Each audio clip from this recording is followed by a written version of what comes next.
to another episode of Steelers Today. I'm your host, Eddie Provident. With me is Dale Lolley. This is DK Pittsburgh Sports, and as always, this show is brought to you by BetQL, the only app that you'll need to make smart bets and get an advantage over your sportbook. They scan over 350,000 unique bets per year to give a best bet recommendation for every game. All major sports, covers everything. Spreads, overs, unders, player prop bets.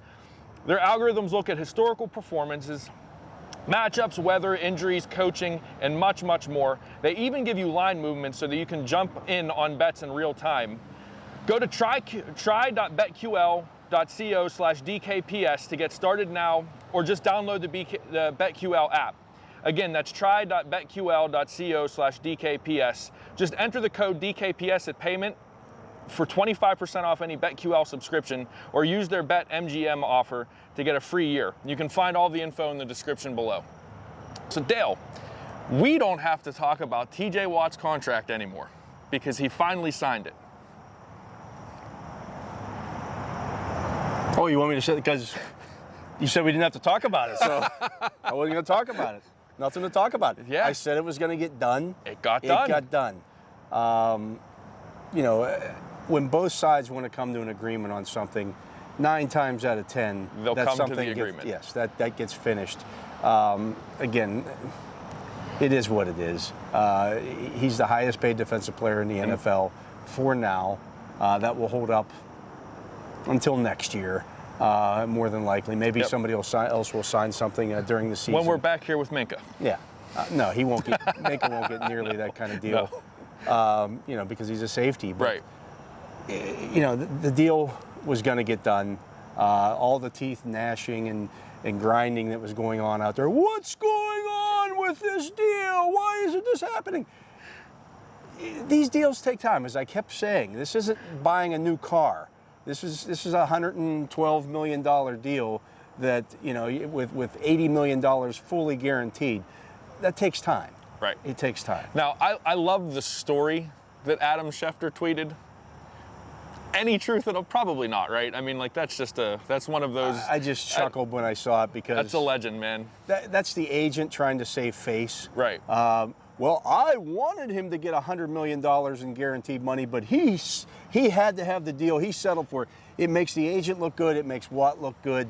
I'm not saying Watt didn't go into Art Rooney's office and say, hey, let's get this thing done. I want to play. But come on. He didn't storm in. He didn't storm in. I can tell you, based on what I saw yesterday at practice, there was no storming anywhere. It made for a great story, though. It made for a story. I don't know about a great one. So now that this is all set aside, getting into some real football news. Alex Highsmith didn't practice yesterday. Any news on him or anything? Yeah, he's good to go. He's good to go today? He's fine. The Steelers should be relatively healthy going into their game against the Buffalo Bills on Sunday. It's kind of what I thought was going to happen here, but you never know with these things. I mean, Highsmith practiced early in the week and then kind of shut things down for a couple of days. So, there's always that question, okay, what's going on here? He's still a young player. Mike Tomlin typically has a rule that young players, have to practice on Friday if they're going to play in the game. So, it was good to see him back out on the practice field today and getting ready to play against the Bills. Anything else you got? We've covered this game a couple of days now. Anything, maybe like any kind of like something that people aren't talking about, something to look out for, something to keep an eye out on this week for Sunday? Not particularly. I mean, it's going to the same matchup that took place last December in Buffalo, by and large. Other than the Bills are the same team that they were at that point. I mean, they've had very little turnover. I think they had 51 guys who were on their roster last year were in camp with them this year. So, they are who they are. They're going to throw the football a lot. The Steelers are going to have to defend that. Last year they forced 5 punts against the Bills and turned them over twice.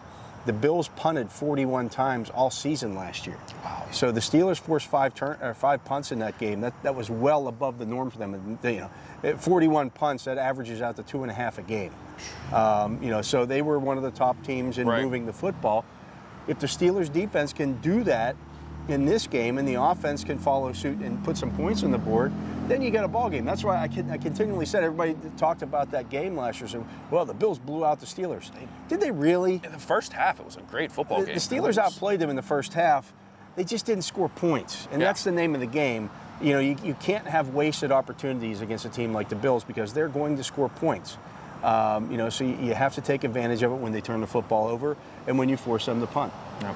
I'm looking forward to finally seeing Najee Harris in regular season football. Pat Freiermuth, I want to see how they involve him. I'm excited about the offense despite the offensive line.